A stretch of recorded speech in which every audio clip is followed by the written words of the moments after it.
ఈ వీడియోలో మనం ఒక క్లాస్లో లేదంటే ఒక ఆబ్జెక్ట్లో ఉన్న అట్రిబ్యూట్స్ని లేదంటే వేరియబుల్స్ని ఏ విధంగా యాక్సెస్ చేయాలో చూద్దాం. మరి మీకు ఆల్రెడీ ప్రీవియస్ వీడియోస్లో చెప్పినట్లుగా ఒక క్లాస్లో ఉన్న అట్రిబ్యూట్ని యాక్సెస్ చేసేదానికి క్లాస్ నేమ్ డాట్ అని ఇచ్చి యాక్సెస్ చేయొచ్చు. మరి అలా కాకుండా డైరెక్ట్గా నార్మల్ యాక్సెసింగ్ కాకుండా దానికి సపరేట్ ఫంక్షన్స్ కూడా ఉన్నాయి. ఫర్ ఎగ్జాంపుల్ ఒక ఆబ్జెక్ట్లో ఉన్న అట్రిబ్యూట్ యాక్సెస్ చేయాలి. గెట్ ATTR అని ఇచ్చి ఆబ్జెక్ట్ నేమ్ ఇచ్చి ఆ యొక్క అట్రిబ్యూట్ లేదంటే వేరియబుల్ నేమ్ ఏంటి అని ఇస్తే దాన్ని ఇట్లా గెట్ చేయొచ్చు. అంటే ఆ వేరియబుల్ యొక్క వాల్యూని మనం గెట్ చేయొచ్చు అన్నమాట, తీసుకోవచ్చు, రిటర్న్ చేయొచ్చు. అదే హ్యాజ్ ATTR అని ఇస్తే ఒక అట్రిబ్యూట్ ఉందా లేదా ఆ ఆబ్జెక్ట్లో అనేది చెక్ చేస్తుంది. ఆబ్జెక్ట్ నేమ్ ఇవ్వాలి ప్లస్ ఆ యొక్క వేరియబుల్ లేదంటే అట్రిబ్యూట్ నేమ్ ఇవ్వాలి. ట్రూ ఆర్ ఫాల్స్ వాల్యూస్ని రిటర్న్ చేస్తుంది. సెట్ ATTR మరి ఒక అట్రిబ్యూట్ వాల్యూని సెట్ చేస్తుంది. ఒక ఆబ్జెక్ట్ నేమ్ ఇవ్వాలి, అట్రిబ్యూట్ నేమ్ ఇవ్వాలి, వాల్యూని సెట్ చేస్తుంది. ఒకవేళ మనం ఇచ్చిన అట్రిబ్యూట్ లేదంటే వేరియబుల్ లేదనుకోండి, కొత్తగా క్రియేట్ చేస్తుంది. ఓకే, ఒక అట్రిబ్యూట్ వద్దనుకుంటే దాన్ని డిలీట్ చేసేదానికి డెల్ ATTR అనేదాన్ని యూజ్ చేస్తాం. ఈ విధంగా ఫంక్షన్స్ ద్వారా యాక్సెస్ చేయొచ్చు. ఫంక్షన్స్ ద్వారా కాకుండా నార్మల్గా కూడా మీరు ఈ యొక్క వాల్యూస్ని ఎలా తీసుకోవాలి, ఎలా సెట్ చేయాలి, ఎలా డిలీట్ చేయాలి అనేది కూడా మన కమింగ్ ఎగ్జాంపుల్లో చూద్దాం. మరి ఇక్కడ బుల్టెన్ క్లాస్ అట్రిబ్యూట్స్ అనేటివి ఇవి ఉంటాయి. ఒక క్లాస్కి, ప్రతి క్లాస్కి కూడా ఆల్రెడీ అట్రిబ్యూట్స్ ఉంటాయి. ఆ క్లాస్లో ఉన్న దానికి ఆ క్లాస్కి సంబంధించిన డీటెయిల్స్ని వీటి ద్వారా మనం తీసుకోవచ్చు. ___ DICT ___ DICT ___ మరి ఇది డిక్షనరీ అన్నమాట. క్లాసెస్కి సంబంధించిన నేమ్ స్పేస్ యొక్క డీటెయిల్స్ మొత్తం ఇందులో ఉంటాయి. మరి ___ DOC _ ఇది డాక్యుమెంట్ స్ట్రింగ్ని తీసుకుంటుంది. అంటే ఆ క్లాస్కి సంబంధించిన కామెంట్స్ ఏదో స్టార్టింగ్లో పెట్టుంటామో డాక్యుమెంట్ స్ట్రింగ్ దాన్ని డిస్ప్లే చేస్తుంది. క్లాస్ యొక్క నేమ్ ఏంటి అనేది ఇది చెప్తుంది. అట్లనే ఇది ఈ క్లాసు ఏ మాడ్యూల్లో ఉంది, జనరల్గా మెయిన్ మాడ్యూల్లో ఉంటుంది అనేది ఇక్కడ ఆ మాడ్యూల్ నేమ్ తీసుకొస్తుంది. మరి దీనికి ఏమన్నా possibly empty ట్యూపుల్ containing the base classes. Okay, base classes యొక్క డీటెయిల్స్ ఇందులో ఉంటాయి. బేస్ క్లాసెస్ ఏం లేకపోతే ఎంప్టీగా ఉంటుంది. ఓకే, మరి వీటిల్ని ప్లస్ అడిషనల్ డీటెయిల్స్ని ఇంప్లిమెంట్ చేస్తూ ఒక ఎగ్జాంపుల్ ఆల్రెడీ ప్రిపేర్ అయింది, దాంట్లో చూద్దాం.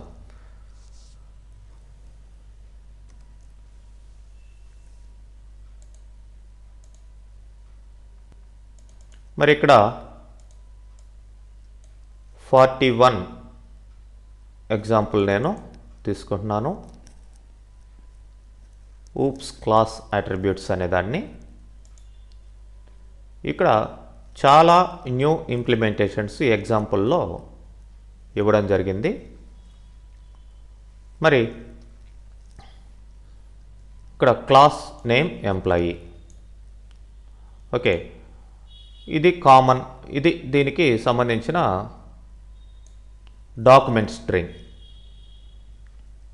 మరి ఇక్కడ EMP కౌంట్ అనేది ఒక అట్రిబ్యూట్ లేదంటే variable.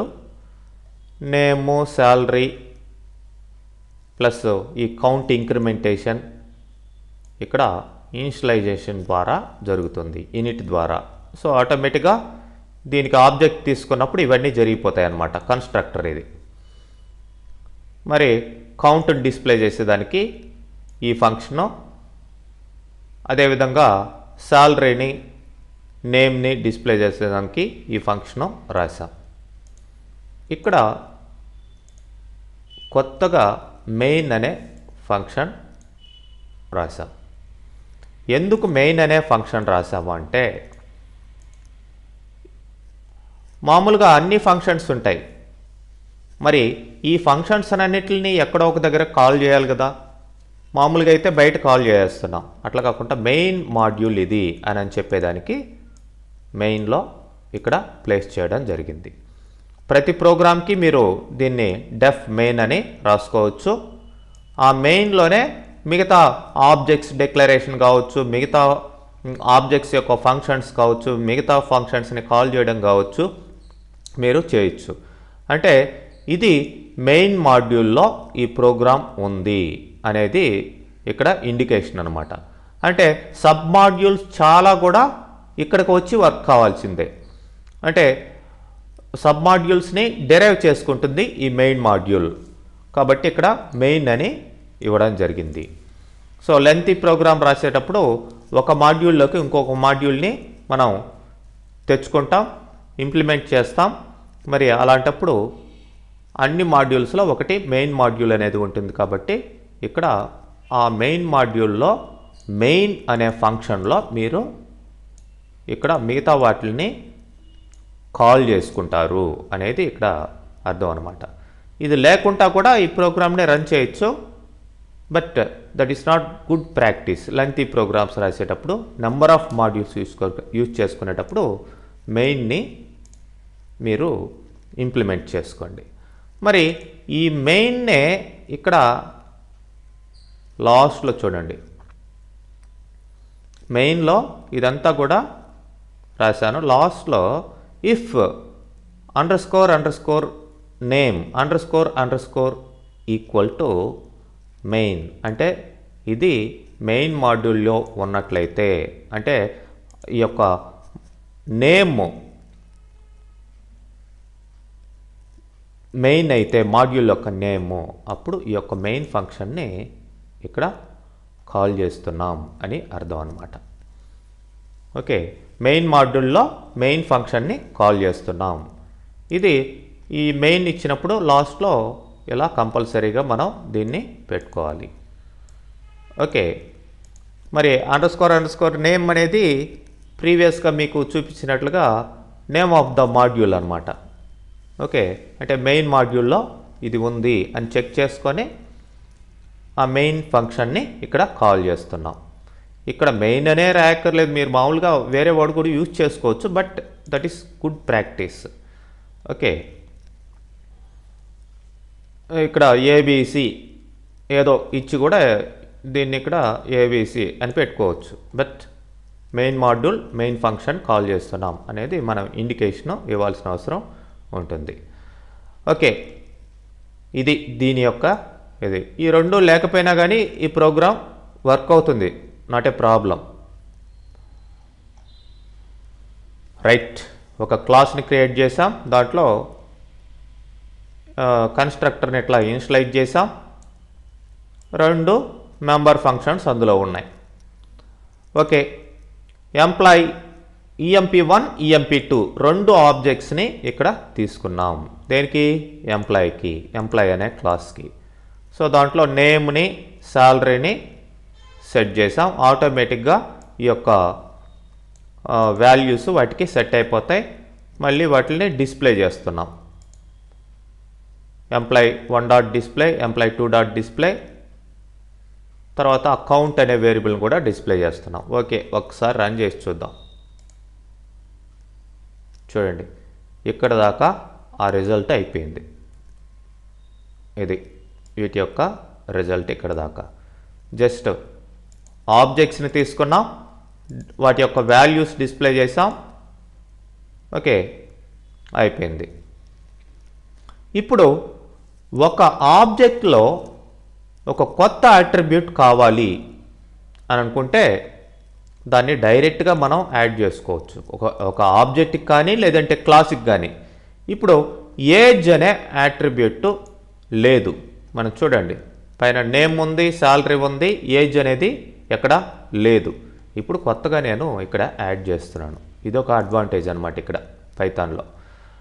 Okay, emp1 dot age equal to 7 and modify కూడా చేసుకోవచ్చు. ఏజ్ ఈక్వల్ టు 8 ఇచ్చాను, వాటిల్ని ప్రింట్ చేస్తున్నాను ఆ యొక్క వాల్యూని. వద్దనుకుంటే డెల్ అనే స్టేట్మెంట్ ద్వారా మనం డిలీట్ చేయొచ్చు. Del emp1 dot age delete చేసాం. చూడండి దీని యొక్క రిజల్ట్ చూడండి, ఇది ఏజ్ 8 ప్రింట్ అయింది, అయిపోయింది.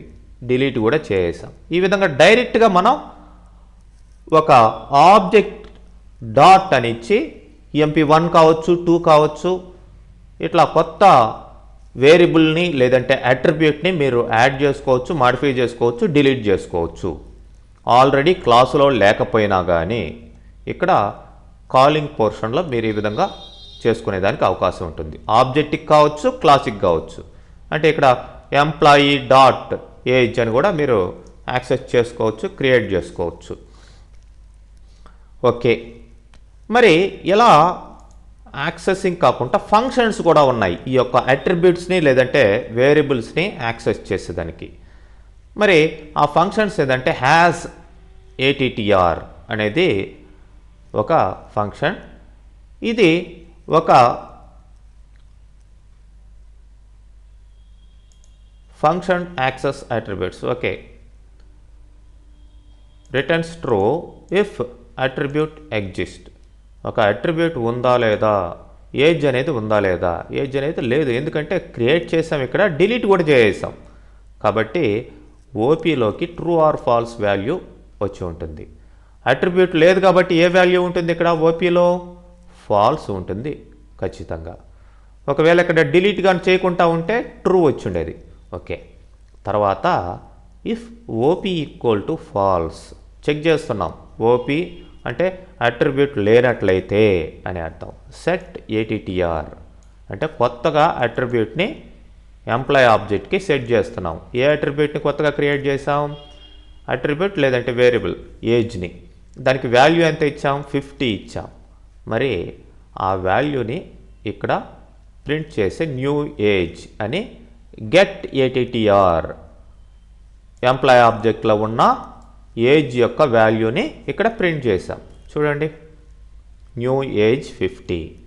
సో మొత్తానికి has ATTR, set ATTR, get ATTR, లాస్ట్లో వద్దనుకుంటే డెల్ ATTR అట్రిబ్యూట్ని డిలీట్ చేసేయడం. అంటే దీంతో సమానం అన్నమాట. ఇది ఈజ్ ఈక్వల్ టు ఇది. కాకపోతే ఇట్లా డైరెక్ట్గా యాక్సెస్ చేయడం కంటే కొన్ని సందర్భాల్లో ఫంక్షన్స్ని యూజ్ చేసుకోవడం బెటర్. ఫర్ ఎగ్జాంపుల్ అట్రిబ్యూట్ ఉందా లేదా అనేది ఇట్లా హ్యాస్ ATTR ద్వారానే మనం చెక్ చేసుకోవాల్సిన అవసరం ఉంటుంది జనరల్గా. ఓకే, మరి ఈ విధంగా మనం ఈ యొక్క ఫంక్షన్స్ని యూజ్ చేసి అట్రిబ్యూట్స్ని యాక్సెస్ చేయొచ్చు. మరి built-in class attributes. Employee class name ఏంటి మనకి? ఎంప్లాయీ. ఎంప్లాయీ క్లాస్లో ఎంప్లాయీ క్లాసే కాదు, ఏ క్లాస్ క్రియేట్ చేసినా సరే ఈ DOC, నేము, మాడ్యూల్, బేసెస్, DICT ఇవన్నీ కూడా కామన్గా ప్రతి దానికి కూడా బుల్టిన్గా ఉంటాయి, ఆల్రెడీ ఉంటాయి ఈ అట్రిబ్యూట్స్.